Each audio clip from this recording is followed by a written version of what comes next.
Buenos días, buenas tardes, buenas noches, dependiendo del horario en que vayan a ver esta clase.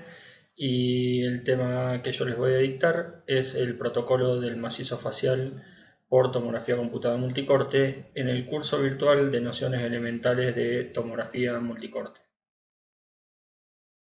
Mi nombre es Juan Martín Pichetto, soy de la provincia de Catamarca, soy licenciado en producción de bioimágenes, recibido en la Universidad Nacional de Córdoba y actualmente me desempeño como vicepresidente de Bioimágenes Fardi.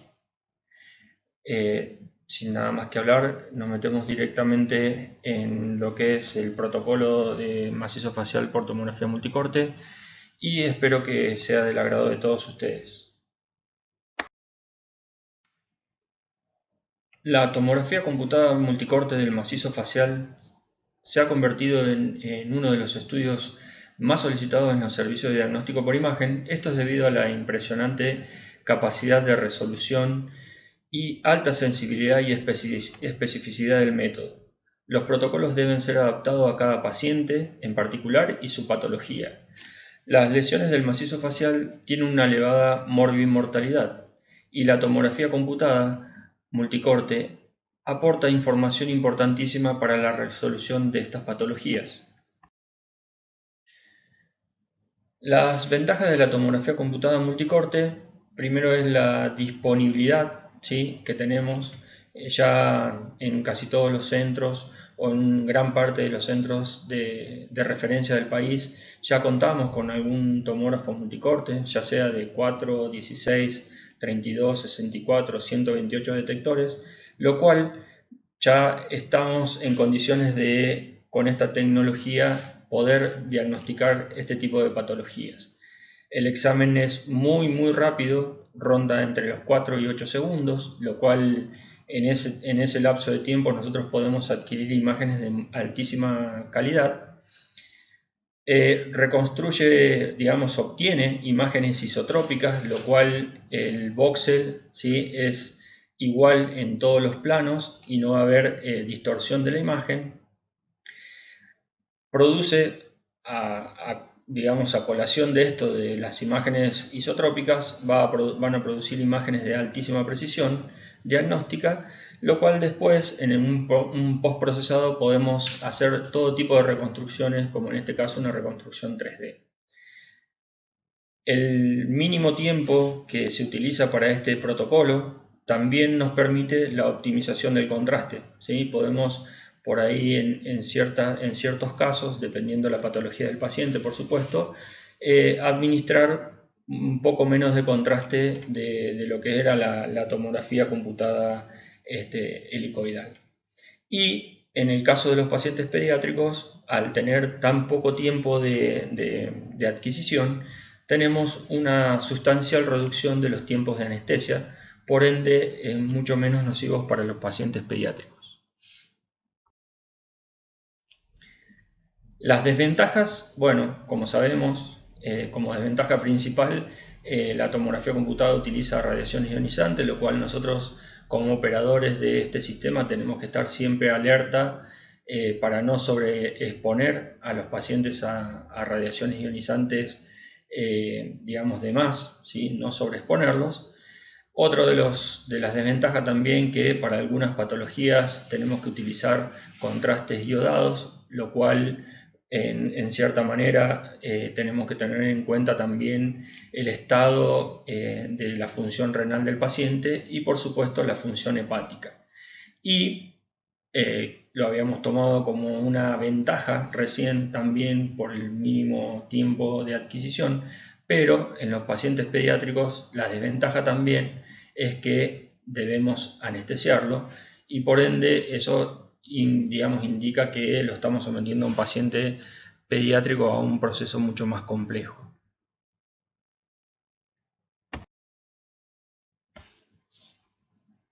Las indicaciones de la tomografía computada multicorte en el macizo facial va a depender mucho del paciente y de la indicación médica que tengamos, de cómo vamos a abordar ese paciente en cada uno de los estudios, ¿sí? Pero generalmente nosotros Vamos a tener pacientes derivados por traumatismos maxilofaciales, por infecciones. Muchas de las infecciones que hoy vemos en nuestro medio se producen en todo lo que es la cavidad bucal o todo lo que es la orofaringe y son patologías muy complicadas. En estos casos al paciente hay que abordarlo con contraste endovenoso, por supuesto. Las asimetrías faciales, ¿sí? También la tomografía computada aporta muchísima información para la resolución de estos pacientes que van a ser sometidos seguramente a cirugías ortognáticas. Los tumores, ¿sí? Que también hay infinidad de tumores que vamos a tener en todo lo que es el recorrido del macizo facial. Y también sí o sí siempre estos pacientes vamos a tener que someterlos a la inyección de contraste endovenoso. Las patologías óseas, ¿sí? Y las lesiones vasculares, que también siempre hay que tener un abordaje con, con contraste endovenoso para diagnosticar. Tenemos patologías vasculares ya sea de los vasos propiamente dichos, de los vasos del macizo facial que van a alimentar todas las estructuras del macizo facial, y también muchas veces tenemos lesiones vasculares de la piel que en este caso, como vemos en este caso, también se deben abordar con contraste endovenoso.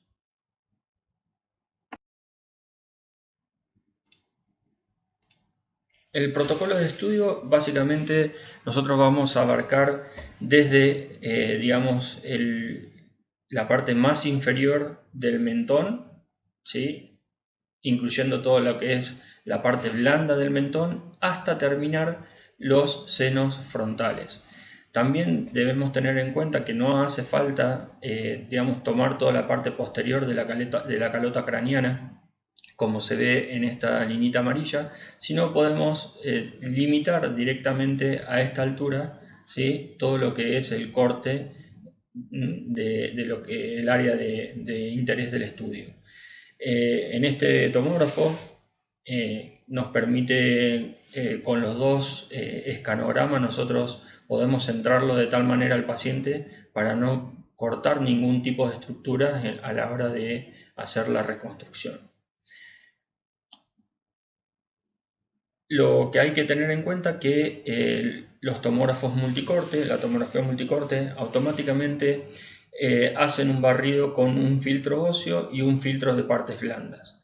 En caso de utilizar, de ser necesario la utilización de contraste endovenoso, lo único que se va a hacer es copiar el protocolo sin contraste y hacer un protocolo idéntico al sin contraste, nada más que con la inyección del contraste. La inyección del contraste siempre hay que tener en cuenta que es 1 mililitro por kilogramo del paciente y no más de 100 mililitros por estudio.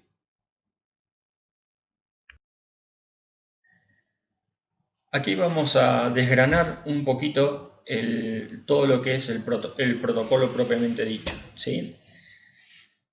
Aquí vemos que dice modulación de dosis, está en rojo, que es lo mismo que tenemos aquí, ¿sí? Nosotros acá tenemos el icono que dice SureExpose 3D, que es justamente la modulación de dosis en esta marca. Es una marca, un tomógrafo de marca Toshiba, ¿sí? De 64 cortes, 64 detectores.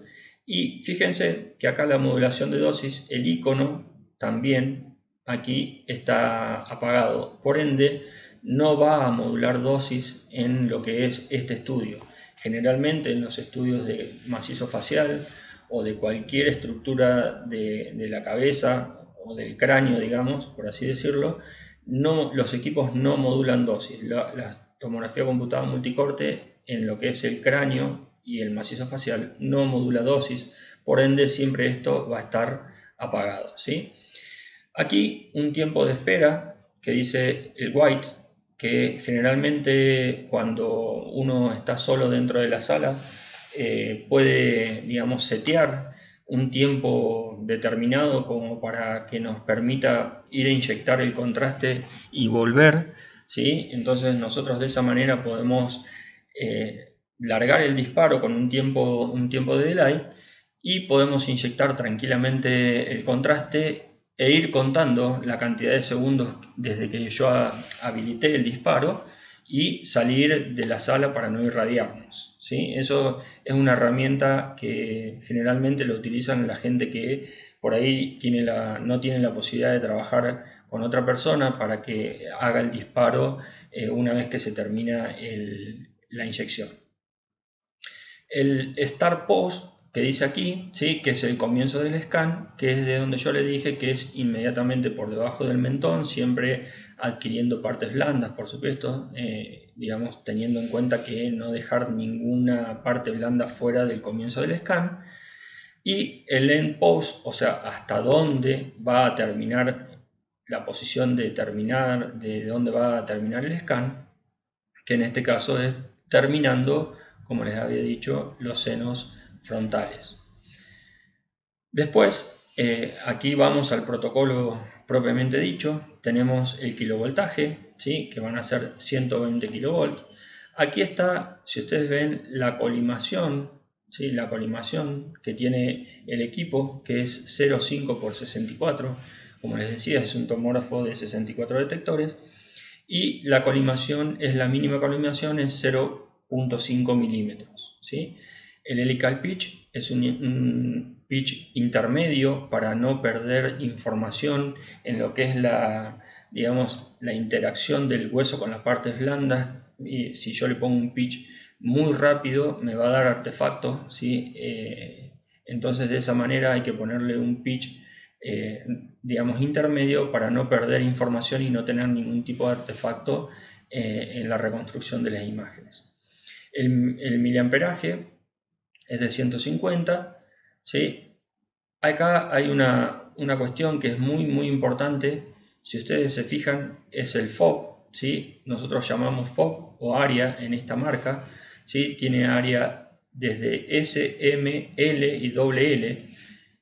Quiere decir que S de small, medium, large y doble largo, digamos, ¿sí? o muy grande. Nosotros generalmente para el macizo facial se utiliza S, no M como está marcado aquí, se utiliza S.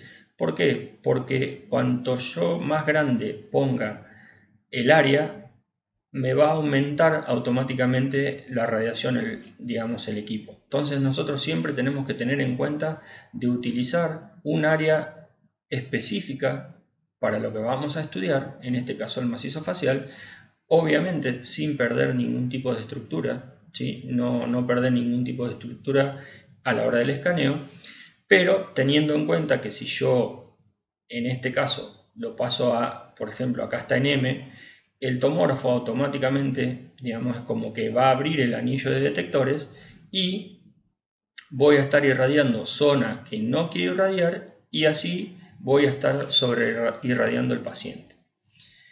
Aquí vemos el tiempo de rotación, como vemos aquí, que es 0,5 segundos. No es el tiempo mínimo de rotación que tiene este equipo. Este equipo tiene la menor rotación de 0,35. Aquí vamos a ver con el filtro que se va a adquirir, que es con un filtro óseo, y también automáticamente los equipos multicorte adquieren tanto el filtro óseo como el filtro de partes blandas en la tomografía multicorte. Por eso es buenísimo, porque nosotros de una sola pasada tenemos los dos filtros, ¿sí?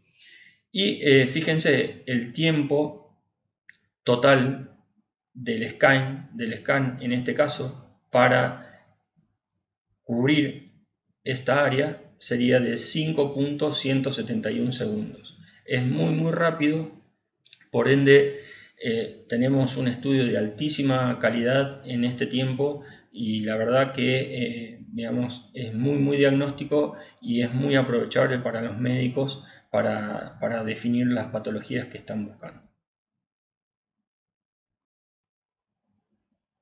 Una vez obtenido el volumen, como lo veíamos en la diapositiva anterior, el equipo automáticamente nos va a mostrar los tres planos de estudio: coronal, sagital y axial. Y nos vamos a llevar por esos tres cortes o esos tres ejes de estudio que nos brinda el equipo para hacer las post-reconstrucciones, que son, digamos, lo que vamos a entregar como estudio finalizado al paciente o al médico, digamos, radiólogo para que lo informe, o al médico tratante de ese paciente. En este caso, vemos los cortes axiales. Como les dije, vamos desde la línea inferior del mentón, incluyendo un poco de partes blandas, hasta terminar lo que es los senos frontales, con una inclinación, ¿sí?, que esté paralelo al paladar duro, ¿sí? Nosotros en nuestros servicios hacemos una reconstrucción de 3 milímetros cada 3 milímetros, dependiendo de eso mucho del servicio donde ustedes trabajen o donde se vayan a desempeñar. A algunos médicos les gusta que los estudios estén pasados de 5 cada 5, otros de 2 cada 2. Nosotros en nuestros servicios utilizamos 3 milímetros cada 3 milímetros en todos los filtros, tanto en filtro óseo como el filtro de partes blandas. Los cortes coronales vamos a tomar como referencia el corte axial y el corte sagital.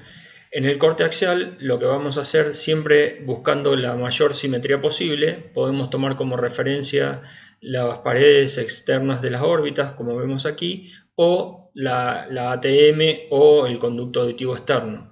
Entonces, de esa manera nosotros lo que le vamos a dar al estudio es que quede bien simétrico. Y como eje, digamos, por donde tiene que pasar, es perpendicular a la base del cráneo, ¿sí? Desde lo que sería la parte posterior, bien posterior, no necesariamente tiene que ir el hueso occipital, pero sí bien la parte posterior, hasta terminar los huesos propios de la nariz. Eso siempre tenemos que buscar, recuerden, ¿sí?, que quede bien simétrico el estudio. Aquí tenemos los cortes sagitales. Lo que vamos a realizar es, digamos, vamos a trazar una línea imaginaria en el corte, o vamos a ir, siempre tenemos que ir, la reconstrucción en sagital siempre va a ir de derecha hacia izquierda, ¿sí? Eso ya está estandarizado, así que todos los médicos ya saben, porque muchas veces es muy difícil ubicar qué es derecho y qué es izquierdo en la tomografía, digamos, en el corte sagital, pero ya está estandarizado que se reconstruye desde derecha hacia izquierda. Y el corte de referencia, para que nos quede, digamos, bien sagital la imagen, va a pasar por la línea media sagital, ¿sí?, del paciente, y de esa manera, si ustedes se fijan, aquí en el corte coronal queda bien en la línea media sagital. De esa manera vamos a tener los cortes sagitales bien simétricos. Y recuerden, esto siempre les digo, que tienen que ir desde derecha hacia la izquierda, ¿sí? Eso ya está estandarizado para no confundir al médico lo que es derecho e izquierdo, porque muchas veces en los tomógrafos, en los cortes sagitales, solo marca lo que es anterior y es posterior, y no lo que es derecha y es izquierda, que es lo que más nos interesa. Pero bueno, ya está estandarizado que vamos de derecha a izquierda. Una vez que hacemos toda la reconstrucción, dependiendo del centro donde nosotros nos desempeñamos, por supuesto, donde trabajamos. En el caso del hospital donde yo trabajo, la post-reconstrucción se hace de 3 milímetros cada 3 milímetros, con los ejes que ya les dije hace un ratito, digamos, tanto coronal, sagital o axial, y se pasan siempre, digamos, al PAX o a impresión o a la grabadora de CD o al Lynx, donde dependiendo del tipo de archivo que se maneje en cada servicio, los cortes de referencia, ¿sí?, ya sea con la ventana y filtro óseo, la ventana y filtro de partes blandas, el corte coronal con la ventana y filtro de, digamos, óseo, el corte coronal con la ventana y filtro de partes blandas, el corte sagital con la ventana y filtro de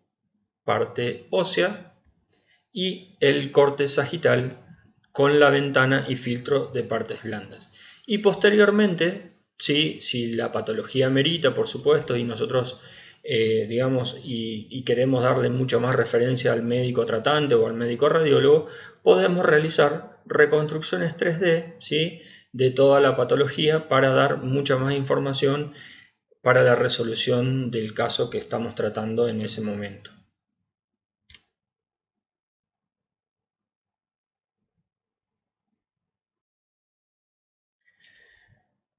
La clasificación de las lesiones del macizo facial podemos clasificarlas en lesiones de partes blandas, que hay lesiones tumorales, infecciosas, vasculares, nerviosas, ganglionares, glandulares y traumáticas. Las lesiones traumáticas, sí, que dejan muchas morbilidades a los pacientes, son secuelas muy complejas de recuperar, porque generalmente las lesiones traumáticas incluyen de la parte blanda las lesiones nerviosas, que son muy difíciles a la hora de recuperar ese paciente y son muy graves a veces, ¿sí? Por ende, estas lesiones son muy graves y la verdad que tenemos que estar muy atentos a la hora de tratar con pacientes traumatizados, ¿sí? Por las lesiones nerviosas que van a producir los traumatismos y por ende esas secuelas que van a quedar, ¿sí? Las lesiones óseas, tenemos lesiones infecciosas, tumorales, estructurales como las asimetrías, lesiones del desarrollo y las lesiones traumáticas.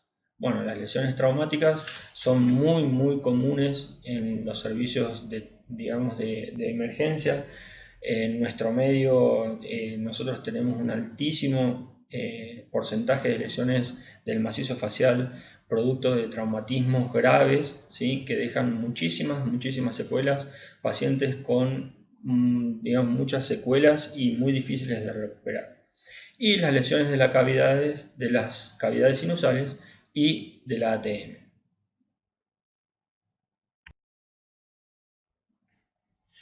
Bueno, vamos a ir desgranando un poquito lo que es la patología. Vamos a empezar por la patología traumática y de esta manera vamos a ir viendo lo que son las fracturas de Lefort, ¿sí? Que es una clasificación muy importante a la hora de estudiar todo lo que son los pacientes traumatizados, ¿sí? Y que digamos, son sometidos a tomografía computada multicorte y que esta clasificación nos da el tipo de gravedad que vamos a tener en ese paciente.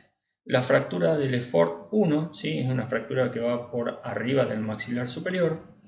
La fractura del Lefort 2 es una fractura del maxilar superior y esta pasa por el puente de la nariz, ¿sí? Y puede también estar involucrado el otro maxilar superior, o sea, puede estar involucrado también el maxilar superior homolateral, digamos, de ese paciente. Y la fractura del Lefort 3, que es una disyunción maxilofacial. ¿Qué quiere decir esto? Básicamente es como si se nos despegara lo que es el macizo facial del cráneo propiamente dicho, ¿sí? O sea, hay muchas lesiones de este tipo, lesiones muy graves. Como les dije, estas lesiones son realmente les dejan muchísimas secuelas a los pacientes y por ende son pacientes que van a tener un tiempo de recuperación muy largo.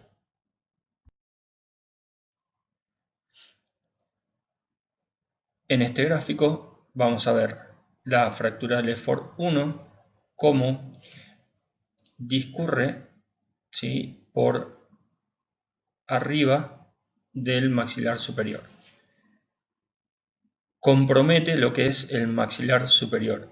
Muchas veces podemos tener un maxilar superior flotante, que se llama, ¿sí? Porque cuando está comprometido el 100% del maxilar, el maxilar en ese caso queda como maxilar flotante. La Lefort 2 ya, digamos, compromete todo lo que es el maxilar superior, también parte de las paredes, digamos, de lo que es el seno maxilar, los senos maxilares, parte del piso de la órbita, ya se va por arriba del puente de la nariz y también abarca toda la parte homolateral. La Lefort 3 ya es desde la comisura, ¿sí? Orbitaria externa, va por todo lo que es el piso de la órbita, digamos hace como un reborde de la órbita, se va por arriba, ¿sí? Del puente de la nariz, de los huesos propios de la nariz, de la articulación de los huesos propios de la nariz, y vuelve a retomar por lo que es la órbita, ¿sí? Homolateral también, hasta llegar a todo lo que es la articulación, ¿sí? del arco cigomático. Ya, en esta parte también, donde comienza la fractura, ¿sí? También está involucrado el arco cigomático. Por ende, como le llamábamos recién, se produce la disyunción cráneo-facial. Quiere decir que, digamos, literalmente es como que se desprende todo lo que es el macizo facial de la calota craneana. Aquí vamos a ver, ¿sí? Este es un paciente politraumatizado, por supuesto, no solo tiene un traumatismo de lo que es el macizo facial, sino también ustedes ven que tiene fractura de lo que es el maxilar inferior, fracturas de cráneo, ¿sí? Pero fíjense que está, digamos, fracturado lo que es digamos, la Lefort 1, que deja, como les decía, el maxilar superior flotante. Va por, digamos, discurre, ¿sí? Por debajo de lo que es el seno, se rompe en las articulaciones del maxilar superior anterior y todo lo que es la parte posterior, y deja el seno, digamos, el maxilar superior flotante. Eso sería lo que es la Lefort 1. Aquí tenemos la Lefort 2, fíjense, viene en este caso, ¿sí? Si bien está, este paciente también no es un paciente que haya sido tratado por lo que es el trauma maxilofacial propiamente dicho, sino es un paciente con un traumatismo de cráneo severo, ¿sí? Fíjense que ya está operado, tiene una, digamos, una plástica del cráneo a este nivel, pero tiene una craneectomía, ¿sí? Por ende es un paciente con un traumatismo craneofacial grave. Pero, digamos, lo que yo quería era mostrarle que acá está cómo se produce la fractura del Lefort 2. Fíjense, también cruza por el puente de la nariz, ¿sí? Y fractura las que son las paredes de los senos maxilares y los pisos de las órbitas. Aquí vemos la disyunción craneofacial, ¿sí? Donde vemos una fractura del arco cigomático, de lo que es digamos, la pared externa de la órbita, donde se va por el piso de la órbita, cruza, ¿sí? El puente también de la nariz o los huesos propios de la nariz, y se va hacia el otro lado, ¿sí? También teniendo en cuenta que va por el piso de lo que es la órbita hasta digamos, la comisura orbitaria externa y la articulación del arco cigomático. De esa forma, lo que nos está mostrando es la disyunción craneofacial. Esta es la fractura del Lefort 3.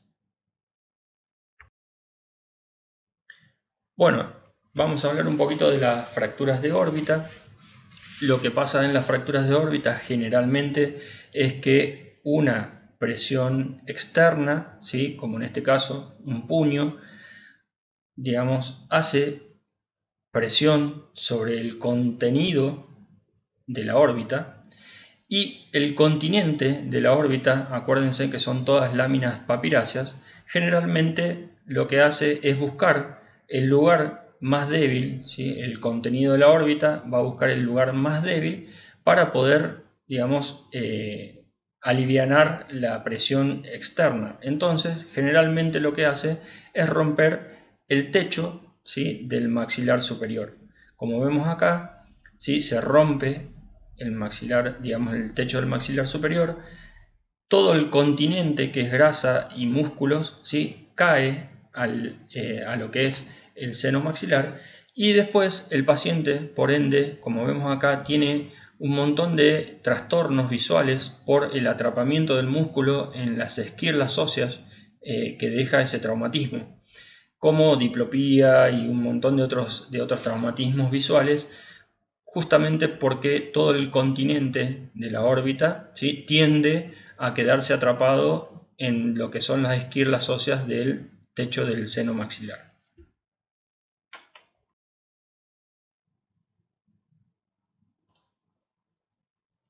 Aquí vemos una fractura del piso de la órbita donde se ve el material orbitario, digamos, todo lo que es la grasa y el músculo, ¿sí?, el recto inferior en este caso, que es el que nos permite a nosotros, digamos, mirar para arriba. Entonces, de esa manera, fíjense, está atrapado todo lo que es la grasa y el músculo dentro de las esquirlas de la fractura del techo del seno maxilar, ¿sí? Entonces, de esa manera, ese paciente va a tener un problema, digamos, visual, que hay que resolverlo enseguida, porque también aquí, digamos, se va a producir una tracción del nervio óptico hacia abajo. Por ende, digamos, antes que ese paciente ya empiece a tener algún problema, digamos, de todo lo que es el nervio, ¿sí?, una cuestión visual ya, digamos, por una lesión nerviosa, hay que resolverle el problema del piso, digamos, de la órbita o el techo del seno maxilar. Acá se ve muy bien, fíjense, acá está el globo ocular y ha tenido apenas una ruptura del piso de la órbita, pero si ustedes ven el músculo, el recto inferior, está, digamos, pellizcado, por así decirlo, está atrapado en todo lo que son las esquirlas óseas de la fractura, y lo que nosotros debemos evitar, o que los médicos deben evitar, por eso deben intervenirlo rápidamente al paciente para que no se produzca la tracción del nervio óptico, que es justamente esta estructura que se ve aquí. Si en ese caso se produjese una tracción o una lesión, digamos, del nervio por tracción, el paciente, como les dije, tendría algún otro tipo de trastornos visuales ya. Aquí una reconstrucción 3D, ¿sí?, donde vemos el piso de la órbita, ¿sí?, con su fractura, con un hundimiento hacia lo que es el seno maxilar, y fíjense cómo está toda la estructura o la fractura, toda, digamos, conminuta y desplazada.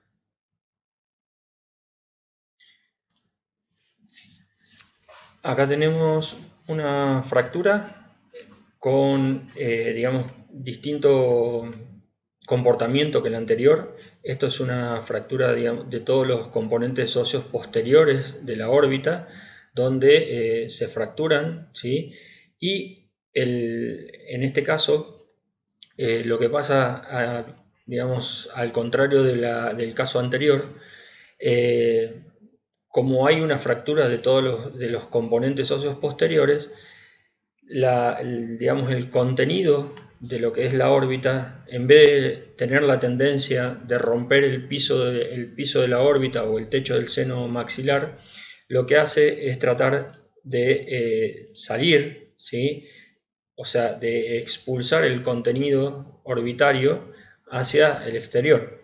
Por eso tenemos esta patología que se llama exoftalmo, que lo que tenemos que ver bien es que ninguna de las esquirlas óseas hayan dañado el nervio, y ver bien el tipo de exoftalmo que tenemos, ¿sí?, qué grado de exoftalmo, para ver la elongación que en este caso tendría el nervio óptico.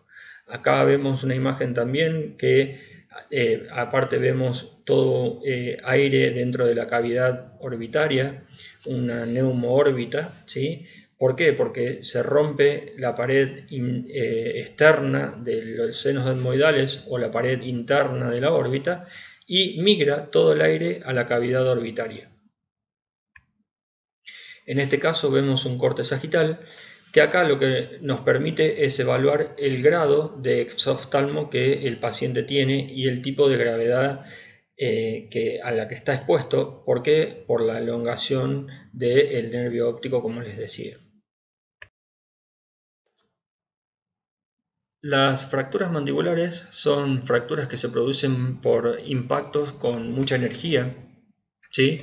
En el servicio donde yo trabajo tenemos muchísimos pacientes con este tipo de patología muy habitual, y está dividido más o menos de acuerdo a la prevalencia, ¿sí?, de las fracturas.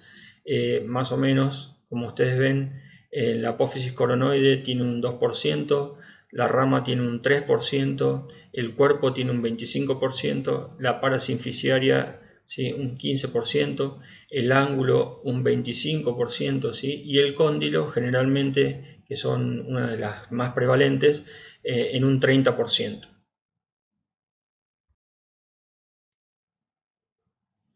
Aquí vemos un ejemplo de fracturas mandibulares. Por ejemplo, aquí estamos viendo una fractura bilateral parasinficiaria con compromiso dentario. Fíjense, ¿sí?, el compromiso dentario que tiene compromiso de varios piezas dentarias. Aquí vamos a ver una fractura de los cóndilos bilateral, donde vemos que los dos cóndilos están totalmente desplazados, y la reconstrucción 3D que nos muestra digamos, una visión global de qué tipo de desplazamiento, si es interno, si es externo, y digamos, esto le va a dar al médico tratante, en este caso a los cirujanos maxilofaciales, mucha información para la reducción de esa fractura y el tratamiento posterior. Aquí vemos otra fractura, también ya del cuerpo mandibular, con los compromisos dentarios. Fíjense, son bilaterales las fracturas. Este es un mismo paciente, y acá vemos el corte coronal, el corte sagital, perdón, cómo se ve el trazo fracturario. Y aquí vemos en el lado derecho, ¿sí?, que es el más comprometido porque tiene alvéolos dentarios o piezas dentarias involucradas en la fractura. Aquí vamos a ver la reconstrucción 3D, ¿sí?, cómo nos da también una visión volumétrica, una visión global, ¿sí?, que esto es muy importante a la hora del tratamiento de este paciente.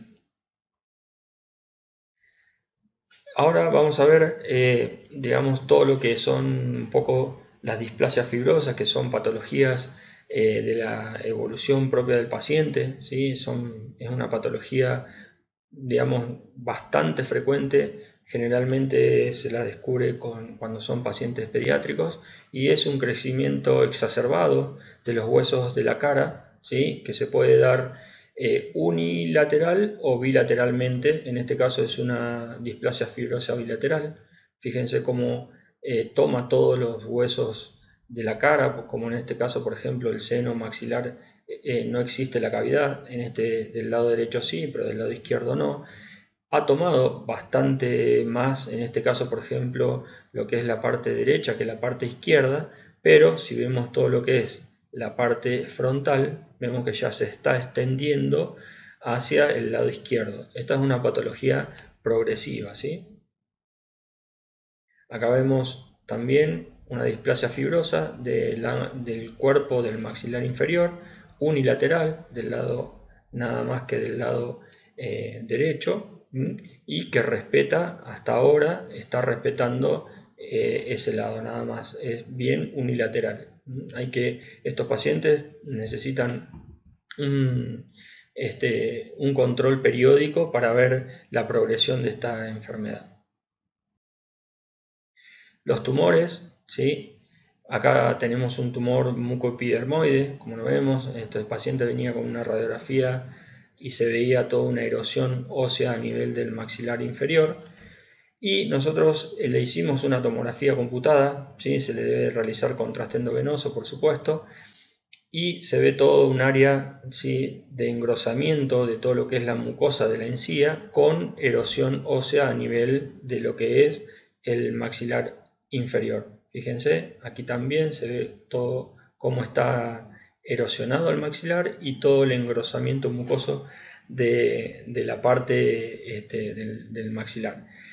Esta técnica, ¿sí? Si ustedes ven, el paciente tiene aire a nivel de lo que son los cachetes, ¿sí? Nosotros lo que hacemos para básicamente despegar toda la parte blanda, o sea, todo lo que es la mucosa del cachete interno, ¿sí? De lo que es la mucosa de lo que, del maxilar, ¿sí? O la encía, para visualizar bien el engrosamiento ese. Lo que hacemos básicamente es que el paciente junte aire, ¿sí? En la cavidad bucal e infle los cachetes, ¿sí? Y de esa manera nosotros vamos a delimitar bien para que no quede pegado, ¿sí? Las dos mucosas no queden pegadas y tengamos una buena diferenciación. Esa es una buena técnica. Si el paciente colabora, se las recomiendo. En este caso vamos a ver un osteosarcoma, ¿sí? Un osteosarcoma también del maxilar inferior, un paciente joven, muy joven, con un osteosarcoma muy avanzado ya, en un estado bastante complejo del paciente, que se le realizó también una tomografía con contraste, pero bueno, después este paciente tuvo que ser tratado con una cirugía radical bastante compleja y estuvo bastante complicado en el postoperatorio. Nosotros le hicimos reconstrucciones tridimensionales, tiene como fallas, digamos, o se le nota el corte. Si ustedes ven, tiene un artefacto. El paciente en realidad no podía respirar bien, ese era un tema, por eso tiene como artefactos de movimiento. Tratamos de hacer lo mejor posible en este estudio para que darle la mayor cantidad de datos posibles al médico tratante. En este caso vemos un tumor que se llama mieloblastoma, ¿sí? También esto se inyecta contraste, se le inyecta contraste. Nosotros a este paciente le hicimos con bomba, si es posible se le tiene que realizar con bomba en estos casos para ver todo lo que son los reparos anatómicos vasculares, ¿sí? A ver si este paciente, por supuesto que iba a ir a cirugía y debemos darle a los médicos una visión global de todo lo que son los vasos. Por ende, nosotros a este paciente le hicimos una inyección con la bomba inyectora para ver el reparo anatómico del refuerzo más todo el reparo anatómico vascular. Y nosotros obtuvimos estas imágenes. De esta manera, lo que estamos haciendo, dándole al médico cirujano, que es el que va a hacer la cirugía de la extirpación de este tumor, darle, digamos, un detalle acabado de todo, por dónde van todas las arterias y venas, ¿sí? Y qué tipo de compromiso vascular está dando este tumor. De esa manera ellos pueden programar muy bien lo que es la cirugía, ¿sí? Las infecciones, como vamos a ver en este caso, ¿sí? Las infecciones producto de una infección odontógena, ¿sí? En este caso un flemón odontógeno, ¿sí? Fíjense el grado digamos, de compromiso de la vía aérea y de toda la parte blanda de lo que es la orofaringe. Aquí vemos cómo refuerza. Esto se hace también con contraste endovenoso, no hace falta hacerlo con bomba. Nosotros con una buena inyección, con una buena presión, también podemos darle al médico reparos anatómicos de todos los vasos del cuello, porque este paciente va a ir a cirugía. Y fíjense cómo aquí vemos digamos, el compromiso vascular también que está provocando este tipo de infecciones, que son los flemones odontógenos. Las fisuras palatinas, fíjense que hay varios tipos de fisuras palatinas dependiendo el tipo de fisurado, son los grados de fisura palatina. La tomografía computada es muy importante en el diagnóstico y en digamos, la valoración prequirúrgica de estos pacientes para ver el tipo de compromiso de la fisura, si compromete, digamos, más allá digamos, solo del paladar o alguna otra cavidad. Y de esta manera nosotros, digamos, con una buena reconstrucción 3D, con una buena tomografía que da muchísima información a los cirujanos plásticos y maxilofaciales que van a resolver este tipo de patología, son, digamos, la tomografía es esencial en la programación y en el control postoperatorio de este tipo de patologías. Vamos a hablar un poquito del protocolo de estudio del ATM, ¿sí? Nosotros, digamos, llevamos un poco de desventaja con respecto a la resonancia magnética, porque la resonancia magnética tiene, en este caso de la ATM, una visión muchísimo más global de toda la parte blanda, ¿sí? De todo lo que es el disco, los ligamentos y todo lo que involucra en sí la ATM, que es lo que en general las patologías más comunes se dan en ese tipo de tejido. Nosotros tenemos un poco todavía de ventaja por todas las patologías óseas, ¿sí? Del ATM, entonces digamos, no deja de ser importante la tomografía como estudio inicial, digamos, va a ser un estudio que es un estudio, digamos, complementario con la resonancia magnética, pero bueno, la resonancia nos lleva un poquito más de ventaja. En este caso vamos a estudiar la ATM con un volumen muy chiquitito, un paquete muy chiquito, ¿sí? Que involucra desde lo que es el ángulo del maxilar hasta la apófisis clinoide de la apófisis clinoide de la silla turca, solo involucrando la ATM y un FOB bien chiquito a ese nivel para tener la mayor resolución posible de las imágenes. Lo que es en cuanto a la técnica de adquisición, fíjense, es igual a lo que es el macizo facial. Nosotros tenemos programado ese tipo de protocolo, digamos también con la colimación más fina que tenga, con el pitch igual, ¿sí? Obviamente acá el FOB tiene que ser, hay también una opción que no está configurada en este equipo, pero es, digamos, el SS, que es el small, ¿sí? Que es bien chiquitito, pero nosotros podemos limitar el tipo de, digamos, de paquete a este nivel y las imágenes nos van a quedar con mucho mayor resolución a la hora de la post-reconstrucción, ¿sí? También vamos a hacer digamos, una adquisición con filtro Sharp, que es un filtro de alta resolución que nos permite ver bien la estructura ósea, y un filtro de partes blandas.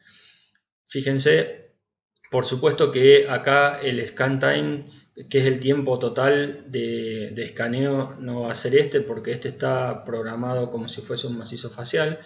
Es más, dura 1,5 segundos, aproximadamente 2 segundos a lo sumo, el escaneo de lo que es este volumen de la ATM. Y para la post-reconstrucción, lo que vamos a hacer es, digamos, cortes sagitales con esta orientación, que sería paralelo o perpendicular, perdón, a la ATM, ¿sí? Bien perpendicular a la ATM, a la articulación temporomandibular, ¿sí? O bien perpendicular al cóndilo, si ustedes lo quieren llamar así. Los cortes coronales los vamos a hacer, sí, paralelos a la articulación temporomandibular o al cóndilo, y vamos a tener como, digamos, imágenes de referencia después, este tipo de imágenes que vemos aquí, que donde se ve bien la estructura ósea, se ve que hay una espícula, ¿sí? Espículas, fíjense, aquí hay una espícula con, digamos, lo que es el cóndilo ha perdido la forma o la parte anatómica. Fíjense, este cóndilo está totalmente aplanado. Este cóndilo ha pasado de solo una remodelación ósea a tener ya una artrosis en ese nivel. Como vemos acá, también, ¿sí? Vemos los cortes sagitales, que podemos evaluar si está luxado o no. Los cortes coronales, esto es una reconstrucción MIP, que es máxima intensidad de proyección, que digamos, aumentamos un poco lo que es el ancho de corte del estudio, y nos da una imagen un poco más acabada. Y fíjense que este paciente tiene una espícula, ¿sí? En la parte anterior del cóndilo. Acá vamos a ver otras también, ya procesos muy avanzados de degeneración totalmente ósea, ya con algunas donde han perdido totalmente lo que es la cavidad articular y están remodeladas toda la parte ósea. Y fíjense el tipo de artrosis ya, digamos, a un nivel bastante avanzado de este tipo de patología.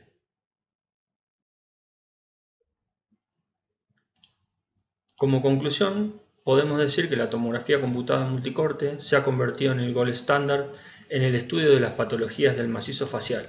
Debemos realizar protocolos acordes a la patología específica de cada paciente en particular, para no sobreirradiar y optimizar la dosis de contraste que se le realizará al paciente. Muchas gracias y seguramente nos vamos a encontrar en el vivo para despejar dudas por si le hayan quedado, ¿sí? Y también espero sus aportes ese día. Muchísimas gracias y espero que haya sido de mucha utilidad.